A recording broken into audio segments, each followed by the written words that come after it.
diferentes, mas que tem importância, tem consequências lógicas importantes, de entender, por exemplo, a implicação, a negação, de entender as noções de verdade, de significado, de entender a noção de condição de verdade. E aqui a gente vai ver um módulo que se chama de módulo clássico, para entender essa coisa, que é o módulo como Frege formulou isso, e que é, digamos assim, um modo padrão de se fazer, se entender essa linguagem. Sem entrar em detalhes, porque o que vai me interessar aqui é só a semântica clássica. Sem entrar em detalhes, pude mencionar que existe, por exemplo, um outro modo rival de entender, que é o modo construtivista, e que tem muitos princípios lógicos, formas de argumento, que são válidos classicamente. Existem argumentos que são válidos classicamente, mas não são válidos nesse modo alternativo de se entender o significado das constantes lógicas, do não, do sim, então, do e, do ou.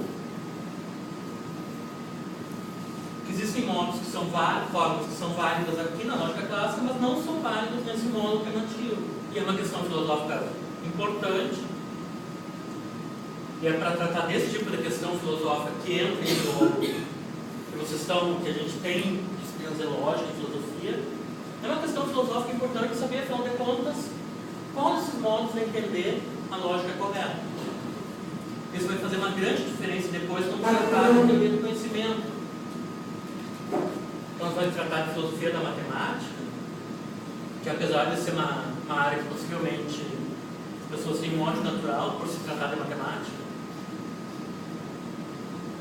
nós tratar de filosofia da matemática vai ser de fundamental importância saber exatamente como se entende na lógica clássica a sua linguagem e como se entende nesses modos alternativos.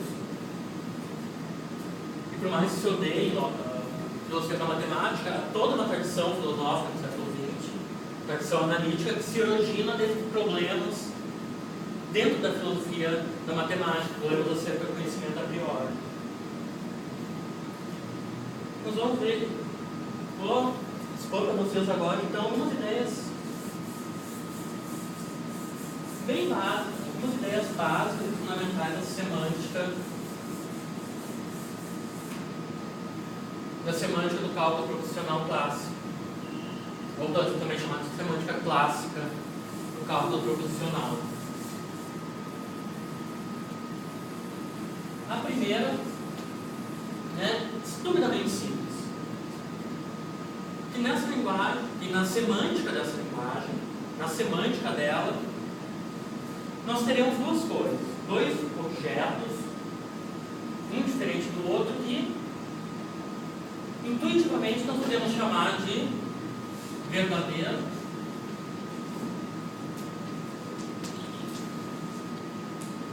e de falso.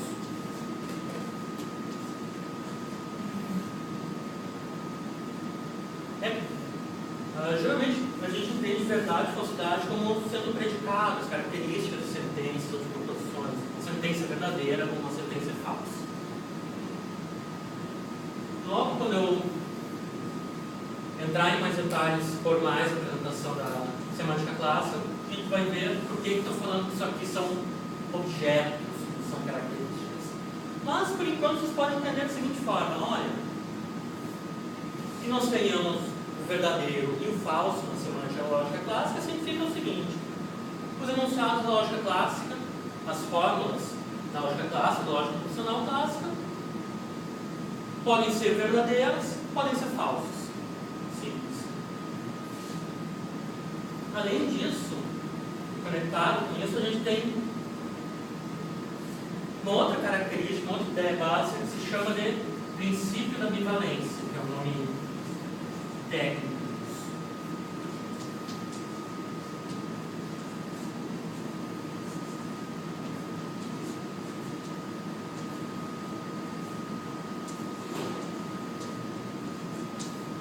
Também é extremamente simples. Aqui estou dizendo que eu altero o verdadeiro e o falso na minha semântica, não é? Esse verdadeiro e falso pode ser entendido como os valores assumidos por proposições. proposição pode assumir um valor verdadeiro, pode ser verdadeiro, pode assumir um valor falso, pode ser falso. O que o princípio da bivalência diz é que esses dois são os únicos. Uma sentença pode ser verdadeira ou pode ser falsa. Não existe uma terceira possibilidade. Não existe outra coisa além de verdade e falsidade. Não existe, por exemplo, valor de verdade determinado. Que poderia ser o caso quando se pensa em um enunciado sobre uma entidade ficcional. Ulisses, profundamente adormecido, foi desembarcado em Ítaca. Ulisses não existe. A gente poderia pensar, olha, como Ulisses não existe, como se é um enunciado de ficção, ele não é nem verdadeiro nem falso, ele tem a gente dá um outro valor de verdade para ele. Na lógica clássica, não. Tudo é ou verdadeiro ou falso. Além do mais, diz esse princípio, não tem nada que não seja nem verdadeiro nem falso. Em outras palavras, para toda proposição vai ter um valor de verdade. Vai ter um desses dois valores de verdade aqui. E nenhuma delas vai ter os dois valores de verdade ao mesmo tempo. Você não vai ter uma proposição que seja verdadeira e falsa. Toda proposição vai ser verdadeira ou vai ser falsa, mas não ambos. Como vocês podem imaginar, esse é um dos pontos que pode ser questionado filosoficamente, que gera uma série de discussões filosóficas. O que fazer, por exemplo, com o enunciado vago? João é alto. Em alguns casos pode ser verdadeiro que João é alto. Sei lá, João tem 1,90 m. Em outros casos pode ser falso que João é alto. João tem 1,60 m. Mas o que acontece se João tem 1,75 m? Ele é alto ou ele não é alto? 1,73 m. Se ele é alto é vago. Não é um termo preciso. A gente não pode dizer, olha, até 1,74 m, 99 milímetros, não é alto. Acima disso é alto. Não é assim que funciona. Há uma zona nebulosa ali, onde pode ser argumentado nem verdadeiro nem falso que alguém é alto. O mesmo para ser careca, ou ser gordo, ou ser magro. Esses são casos que pode-se dizer que violam esse princípio da bivalência. Outro caso é quando nós temos uma sentença sobre algo que não existe.